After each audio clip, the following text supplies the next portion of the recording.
Welcome back to the class. And in today's session, we are going to examine, or we are going to read rather, one of the very important and influential essays titled McDonaldization Thesis, written by George Ritzer. George Ritzer is a very well-known sociologist, and I hope you remember that one of your textbooks is edited by Ritzer. Ritzer is a very well-known, extremely well-known sociologist from the US. So he had, he had contributed this particular term titled McDonaldization during late 90s, and it became a very, very influential term.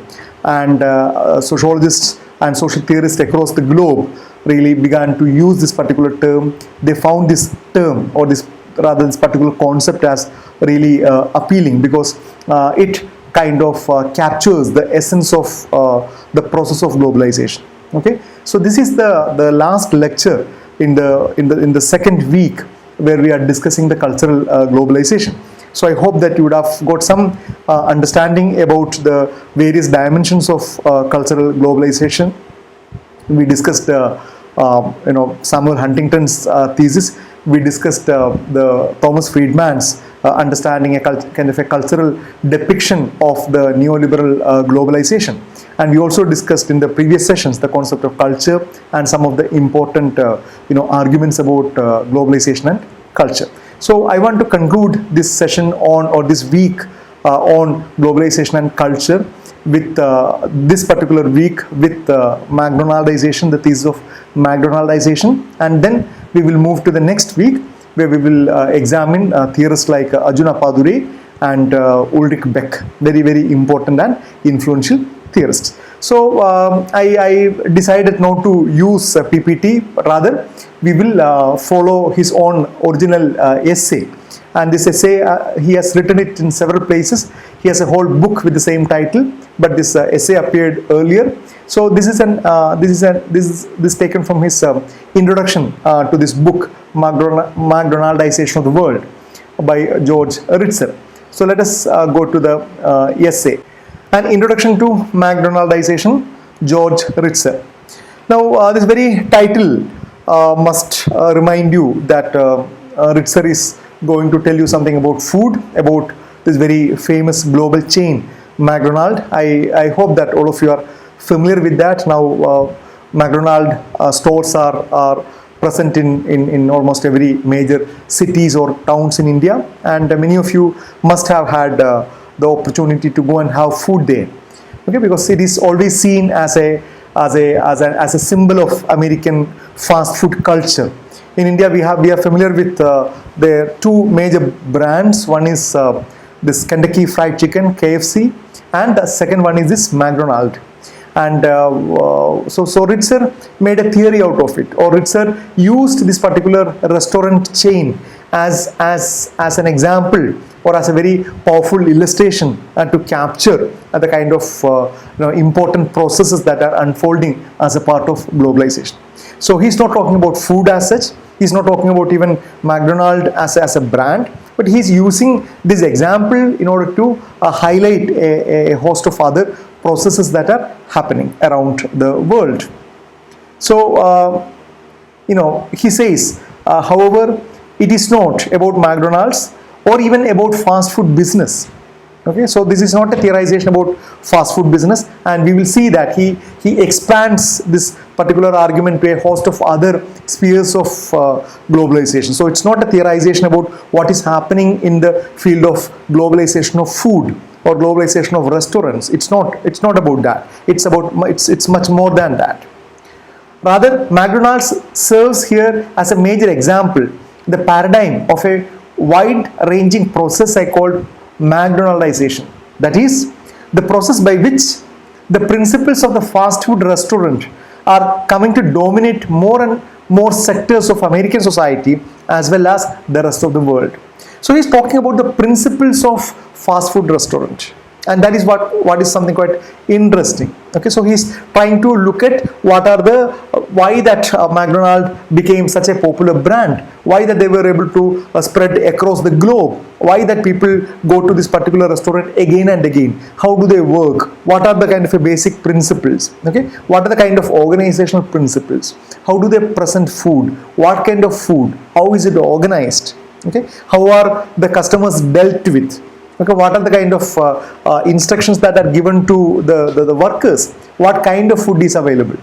Okay, so he argues that this particular restaurant contains quite a lot of important procedures and processes that are now taking a kind of a global form.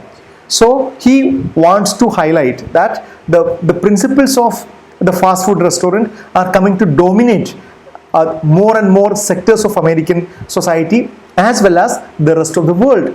So he makes a very close connection between American society and the rest of the world. And we have discussed several times that there was a kind of a major argument that American imperialism is going to take over the whole world.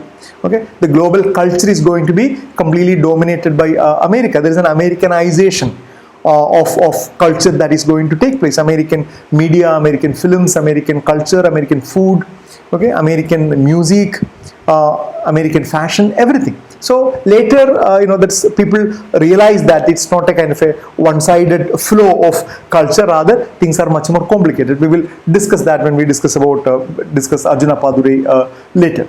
So yeah, let's see. So the success of McDonald's itself is apparent. There are McDonald's everywhere. There is one near you, anywhere. McDonald's and McDonaldization have had their most obvious influence on a restaurant industry and more generally on franchisee of all types. See, for example, he's talking about the kind of business model that these people developed or these people became known for. And we know that all restaurants are not owned by these people. They work on the basis of these franchisees. Okay, so this franchisee business where you sell your brand, you sell your product, you sell your process to people from across the globe, but with the condition that they are supposed to follow exactly the kind of processes, products and procedures as that is originally agreed upon. So this whole franchising model is something very important which McDonald's becomes very known for. According to one estimate, there are now around 1.5 million franchised outlets in the United States, accounting for about a third of all retail sales. Franchises are growing at a rate of 6% a year. Over 60% of McDonald's restaurants are franchises. And then it's all about the statistics about the number of McDonald's stores available, and I don't think that we need to go into that because the statistics would have changed, and our interest also is not to understand this particular restaurant per se, but to understand the processes that Ritzer is talking about. So it's not only the kind of fast food restaurants that have adopted this franchisee model, but a host of others, including Pizza Hut and Kentucky Fried Chicken and Taco Bell franchisee, everything. So another point that he says is it's not only in the fast food area, fast food field. This particular model of franchisee has been expanded into more other kind of sit-in restaurants, more upscale kind of restaurants. Perhaps we should not be surprised that the McDonald's model has been extended to casual dining, that is more upscale, higher priced restaurants with fuller menus. So there are examples of Steakhouse. It's all American restaurant chains which we may not be familiar with. And it's spread into toys. Is talking about that. Then McDonald's has been a resounding success in the international arena. Just about half of McDonald's restaurants are outside the United States in the mid-80s. Now, it must have expanded in India, in Japan, in China, everywhere.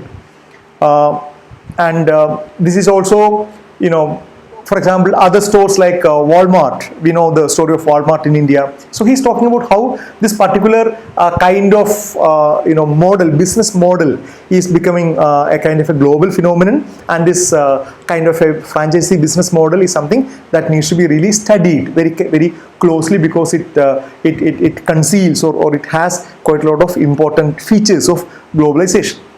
Yeah, he says now McDonaldization is coming full circle. Other countries with their own McDonaldized institutions have begun to export them to the United States.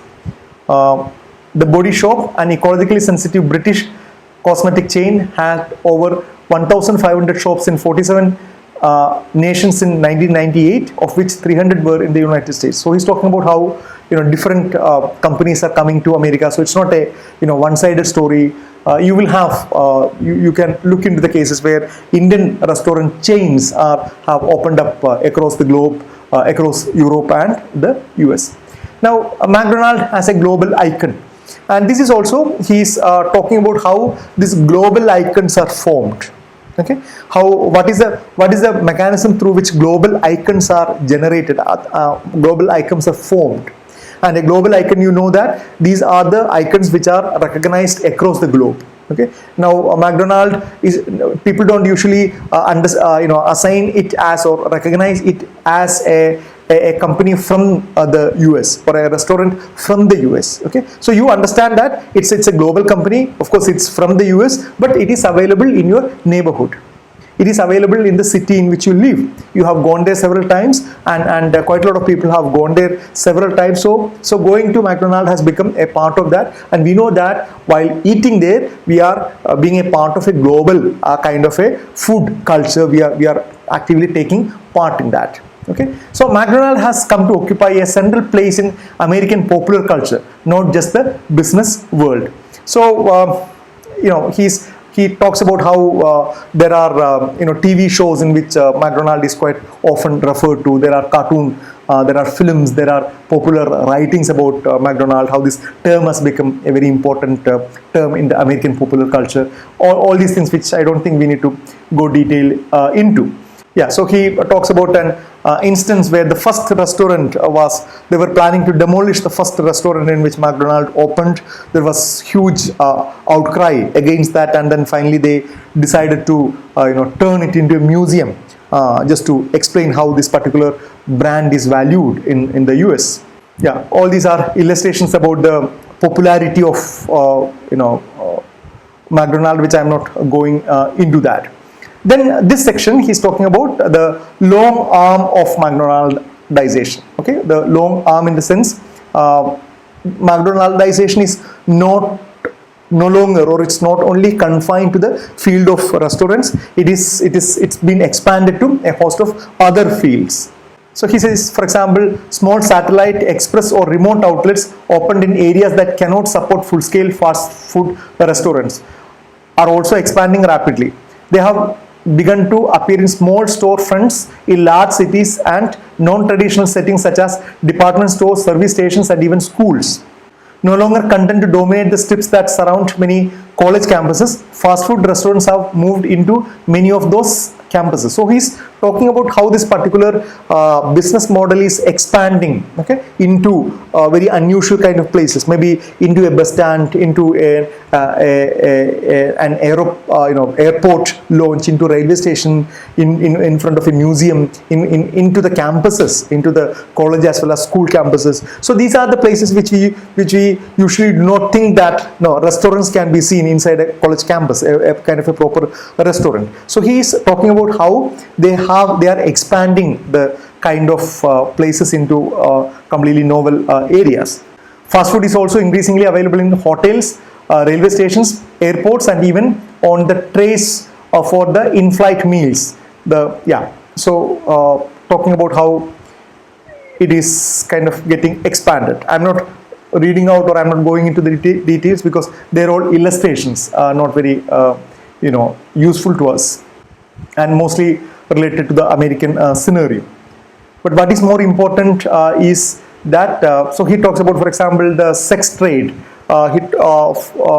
Similarly, the real life dial-up porn allows people to have intimate, sexually explicit, even obscene conversation with people they have never met and probably never will meet. So talking about how this particular kind of ready-made service being available at a very short notice, at much convenience, is being expanded to a host of other similar kind of field, not something confined only to that of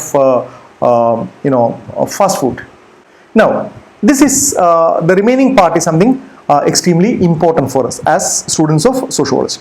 So he has established the argument that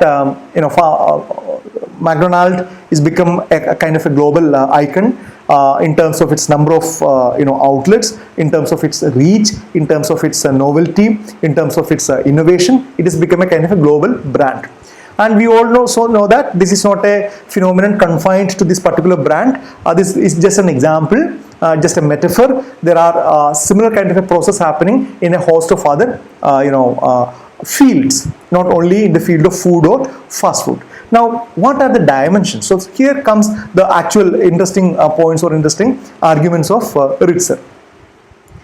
So Ritzer says that what will be focused on here are the four alluring dimensions that lie at the heart of the success of this model, and more generally of McDonaldization. In short, McDonald's has succeeded because it offers consumers, workers and managers efficiency, calculability, predictability and control. Okay, this is a very, very important argument. So he says that this McDonald's as a restaurant, it offers, or this whole process of McDonaldization as a process, it offers, it has succeeded because it offers consumers, workers and managers. Okay, it's not only to the consumers but also to workers, managers and consumers efficiency, calculability, predictability and control. And he says these four mechanisms, efficiency, calculability, predictability and control are shaped in a particular manner so that this model becomes extremely successful. Let's see how does he elaborate that. Efficiency. One important element of McDonald's success is efficiency, or the optimum method for getting from one point to another. For consumers, McDonald's offers the best available way to get from being hungry to being full. So, the very purpose of going to a hotel, maybe it could be for different reasons. Sometimes you want to spend time with your friends, you go to a restaurant, you want to celebrate somebody's birthday or a wedding anniversary or something, you go there. Or if you want to catch up with your friends and then spend a lot of time, you go to some restaurants. But in most of the cases, okay, in large majority of the cases, we are hungry and we need to have food. And in today's world, we are all very, very, very, very fast. We all are very busy. So we need to really fill our stomach at the most easiest way, within the most shortest period. So he says that this is where places like McDonald's or other such kind of fast food comes, where you can go, you can grab a meal, finish it fast and then get back to your work or get back to your job. Okay, so this is something very different from other places where you will have to spend considerable time sitting and then the waiter will come and then take the order. That will take another 20 to 30 minutes to get it prepared and then will be served hot. Okay, and if you want something else, you will have to tell them again. And easily you can spend at least 1 to 2 hours in a good restaurant. Okay, but here everything will be finished within minutes. Your order will be taken in no time. Orders will be displayed, only limited menus. You can't ask them to have more options or combinations. They will not make anything extra for you. Everything is set menu. It's all will be visible and you go and tell them and they enter it in the system. The payment is made and immediately a ticket is electronically gone to the kitchen and the food is prepared in a matter of minute. It comes back. Either you can sit in there or you can take it away. So it thinks very fast, and this efficiency of this particular system, okay, is a very important cornerstone according to George Ritzer. So like their customers, workers in McDonald's systems function efficiently following the steps of a pre-designed process. They are trained to work with this way by the managers who watch over them closely to make sure that they do. Organizational rules and regulations also help ensure high efficient work. This whole idea of efficiency is achieved by the workers by training again and again in a very specific manner. Okay, in an extremely specific manner. So the workers, for example, just imagine the case of a chef. You simply do not have the idea of a chef in a restaurant of McDonald's. Okay, a chef has no role in a place like McDonald's, because chef, we understand that chef is a very creative person. A chef will be able to dish out very different kind of dishes. Okay, in good restaurants, you can actually have a word with the chef. The chef will prepare food according to your preferences, whether you want it to be hot or more salt or less salt, a host of other things. But here, there's absolutely no such kind of possibilities. Every employee has very well-defined jobs, well-defined roles to perform. Okay, and he or she does it very efficiently, and it's all been monitored. Second one is calculability. This is again a very interesting point. Calculability is an emphasis on the quantitative aspects of products sold, that is the portion size, the cost and service offered, the time it takes to get the product. In McDonaldized systems, quantity has become equivalent to quality. A lot of something or the quick delivery of it means it must be good. As a culture, we tend to believe deeply in that general, bigger is better. Thus, people order quarter pounder, the Big Mac, the large fries. More recent lures are the double this. For example, Burger King's double Whopper with cheese and the triple that. People can quantify these things and feel that they are getting a lot of food for what appears to be a nominal sum of money. This calculation does not take into account an important point. However, the high profit of fast food chains indicate that the owners, not the consumers, get the best deal. Okay. People also tend to calculate how much time it will take to drive to McDonald's, be served the food, eat it and return home. They compare that interval to the time required to prepare food at home. They often conclude, rightly or wrongly, that a trip to the fast food restaurant will take less time than eating at home. This sort of calculation particularly supports home delivery franchises such as Domino's as well as other chains that emphasize time saving. Okay, you know that for example, Domino's pizza delivery, they will promise to deliver the pizza in 30 minutes, and if they are late, you can have it free. So at least in their advertisement they say that. So this whole idea of predictability. Okay, you know that when you walk into a store of McDonald's, okay, you know what are the things available. You are sure about its taste, its size. Okay, its quantity. You know, when you order a particular item, how much would be its quantity, what would be its price. So there is nothing is left for surprise.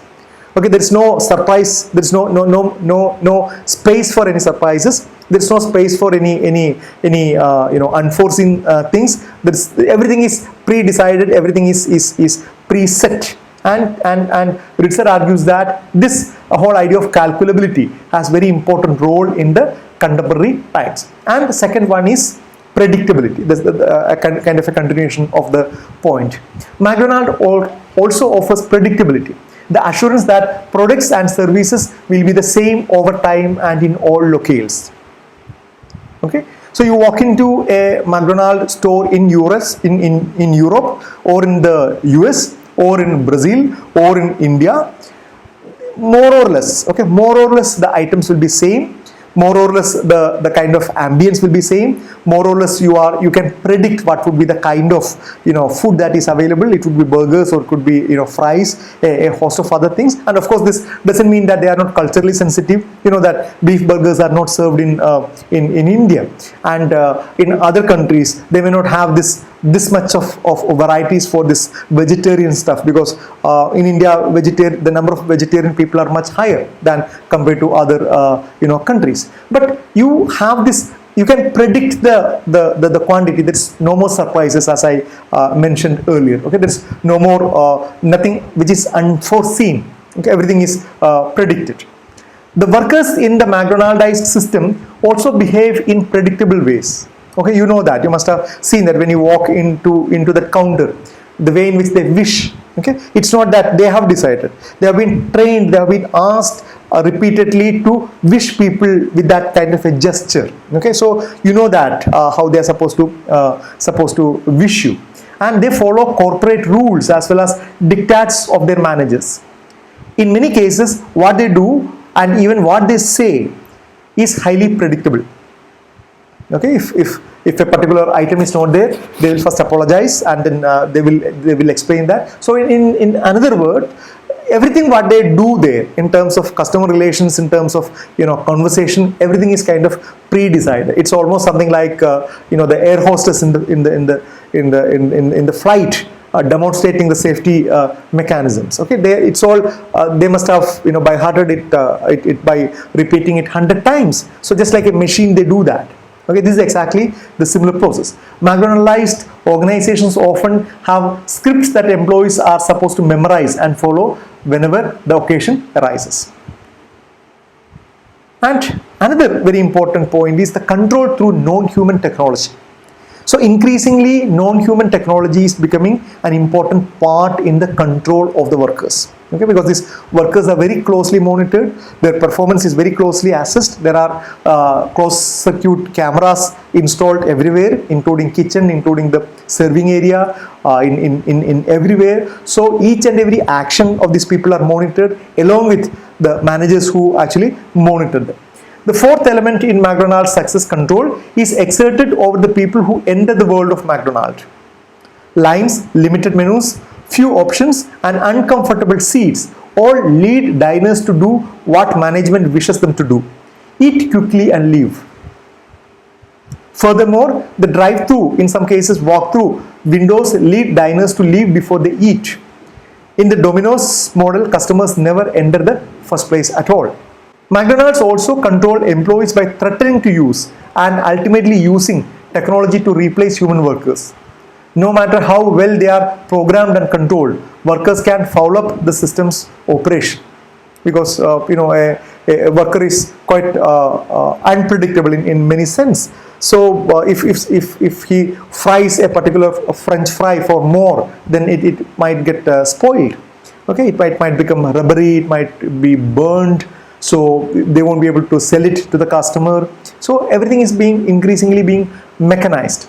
So for these other reasons, McDonald's and other fast food restaurants have felt compelled to steadily replace human beings with machines, such as the soft drink dispenser that shuts itself off when the glass is full, so that there is no possibility of its overflowing and then wasting the beverage. The French fry machine that rings and lifts the basket out of the oil when the fries are crisp. The pre-programmed cash register that eliminates the need for the cashier to calculate prices and amounts, and perhaps at some future time the robot capable of making hamburgers. So these are all some of the important. So these four key themes Ritzer argues are some of the very important processes of the whole idea of McDonaldization as a process. Now he gives a list of the advantages of McDonaldization. Let's have a quick look at all of them. Okay, a few specific examples. A wide range of goods and services available at a much larger portion of the population than ever before, because they are all aiming at the mass market, so that a large number of people can be served. Availability of goods and services depends far less than before on time or geographic location. People can do things such as obtain money at the grocery store or a bank balance in the middle of the night that were impossible before. The reach of technology makes it all possible. People are able to get what they want or need almost instantaneously and get it far more conveniently. You think of the world of Amazons or Flipkarts. Okay, so you can just order it from the comfort of your house. You can choose from a wide variety of options, and they get delivered to your houses. Then goods and services are not far more uniform quality. At least some people get better goods and services than before McDonaldization. Far more economic alternatives to high-priced, customized goods and services are widely available. Therefore, people can afford things that they could not previously afford. You know, the kind of a class divide that was very sharp in the previous, while the class divide still exists, far more consumer opportunities are available for the people. Fast, efficient goods and services are available at a population that is working longer hours and have fewer hours to spare. In a rapidly changing, unfamiliar and seemingly hostile world, the comparatively stable, familiar and safe environment of a McDonaldized system offers comfort. This is something very important, because on one side, globalization throws up lot of surprises. Okay, you are forced to believe in a lot of systems which you do not have any face. Okay, when there is no money left in your purse, you go to an ATM with the hope that the ATM will have sufficient money. Okay, you transact by using a credit card. We know that there is some mechanisms that takes care of this whole, you know, intricacies, the whole technological stuff behind that, and that becomes very important, you know, part in the modern world. Because of quantification, consumer can more easily compare competing products, and certain products, for example, diet programs, are safer in carefully regulated and controlled systems. So a host of you know, positive things that he's talking about. Then people are more likely to be treated similarly, no matter what their race, gender or social class, because they are, you know, completely transparent places. There is no preference to anybody. It's a completely democratized space. Organizational and technological innovations are more quickly and easily diffused through networks of identical operations. The most popular products of one culture are more easily diffused to others.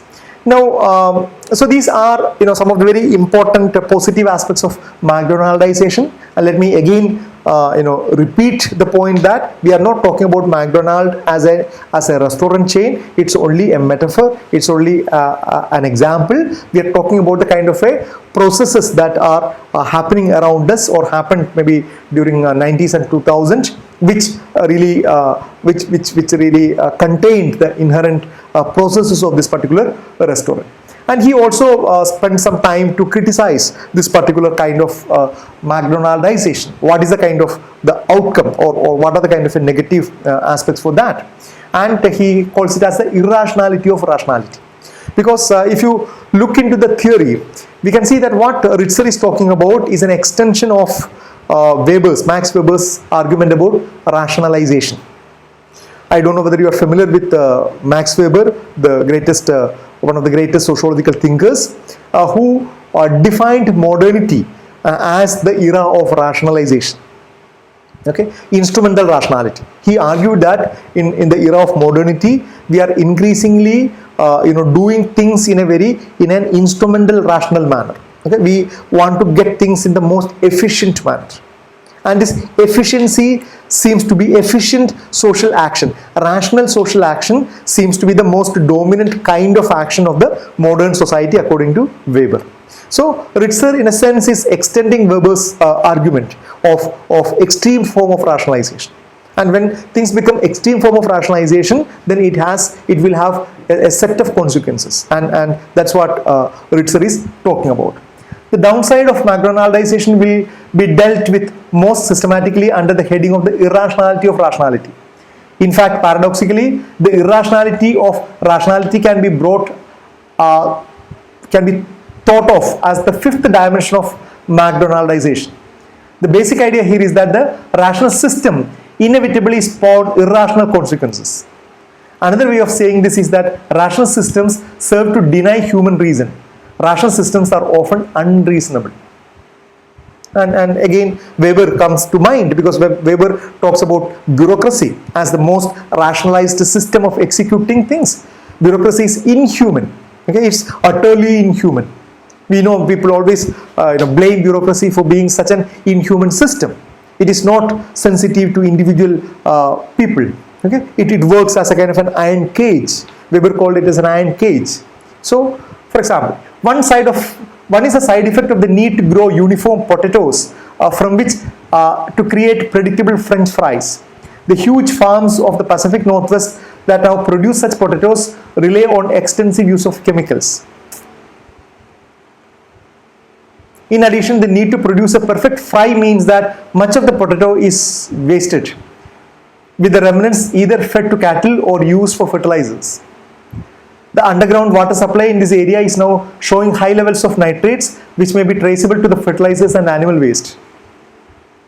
Mostly about the ecological degradation and the very obsession with the kind of a standardized procedure, procuring mechanisms. Another unreasonable effect is that fast food restaurants are often dehumanizing setting in which to eat or work. And of course, we are not talking about the whole argument about the nutritional value of this fast food culture. There are quite a lot of campaigns against them, saying that they are the main reasons behind the obesity of children especially. And in India, we know that junk foods have been banned, at least in school canteens and other places. So what kind of ethical business model are these people doing? And the argument that this place is a kind of an inhuman place for the workers. The workers are supposed to work like machines, and customers are again expected to act like machines, to buy the food, eat it fast and then leave the place, or to buy the food and then walk out. Okay, so customers lining up for a burger, or waiting in the drive-through lines, and workers preparing food often feels as though they were part of an assembly line, hardly amenable to eating. Assembly lines have been shown to be inhuman setting to work. So he talks about a host of other issues, that especially the negative issues of McDonaldization as this irrationality of this rationality. So he compares it, for example, he compares it with a scenario in Havana in Cuba, where there is no efficiency, there is no predictability, there is no things are in a very, very chaotic situation. So Ritzer says that this is the kind of things to come. You can't really escape from such kind of a situation, because you can't be in a past where things were organized in a very different scenario. So then what is not McDonaldization? He spent some time on that. This chapter should be giving a sense not only of the advantages and disadvantages of McDonaldization, but also the range of phenomena that will be discussed throughout this book. In fact, such a wide range of phenomena can be linked to McDonaldization that you may be led to wonder, what isn't it McDonaldization? Is McDonaldization the equivalent of modernity?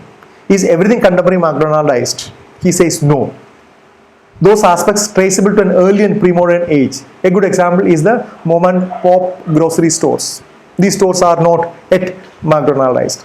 New business that have sprung up, at least in part, as a reaction against McDonaldization. Those aspects suggesting a move towards new postmodern age. For example, in a postmodern society, modern high-rise housing projects make way for smaller, more livable communities. So he ends this essay by giving a kind of limitation to this particular idea of what constitutes McDonaldization and what doesn't. As I mentioned to you in the very beginning, this essay was, or this book rather, became highly influential because it presents a very important argument about McDonaldization, about a kind of a bringing in uniformity, a core set of practices. But Ritzer has been criticized as well, very heavily by a lot of other scholars, talking about that it's not only this kind of uniformity, standardization, and predictability that is coming. There are very interesting argument about for example, this new big online service providers like Flipkart or Amazon. So they are actually increasing your possibility of unpredictability in terms of products and services and everything. So this theme of McDonaldization was very popular, but not something that every scholars agreed to. Okay, so I thought that it's important to introduce you to this important topic that was kind of once popular during 2000. Okay, so let us stop here and we'll meet for the next class. Thank you.